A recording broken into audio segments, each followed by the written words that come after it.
gobolka Tigray ee dalka Itoobiya waxa weli ka socda dagaal geystay khasaare kala duwan oo u dhaxeeya dowladda dhexe ee Itoobiya iyo maamulka gobolkaasi. Khubarada ka faallooda arrimaha Geeska Afrika ayaa sheegaya in dagaalkani uu salka ku hayo arrimaha doorashooyinka ee ay isku maandhaafsan yihiin dowladda dhexe iyo gobolka Tigray, iyo sidoo kale in maamul goboleedyadu ay samaysan karaan ciidamo gaar ah oo aad u qalabaysan. Madaxweynaha maamulka Tigray ayaa dhankiisa ku baaqay in la soo afjaro colaadda ka taagan gobolkaasi, isla markaana la bilaabo wadaxaajoodyo lagu xasilinayo gobolka, isagoo midowda Afrikana ugu baaqay in ay xaaladda faraha la soo galaan si dalka looga badbaadiyo in aanu gelin dagaal sokeeye iyo qalalaase. Madaxweynaha Tigray waxa uu ku baaqay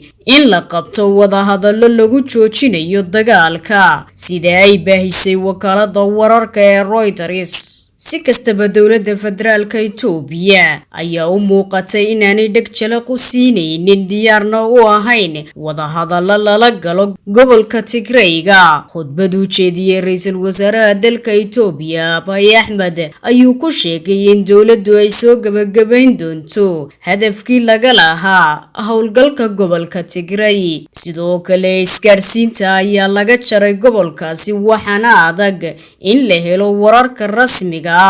iyadoo qaramada midoobay ay ka digtay in dagaalka ka socda gobolka Tigray in ka badan 9 milyan oo qof ay halis ugu jiraan inay guryahooda ka qaxaan, maadaama bay tiri qaramada midoobay la xayiray wadooyinkii geli jiray gobolkaasi, isla markaana ay adag tahay in gargaarka la gaarsiiyo dadka shacabka ee ay colaaddu ku habsatay. Sidoo kale, maalintii shalay ra'iisul wasaare Abiy Ahmed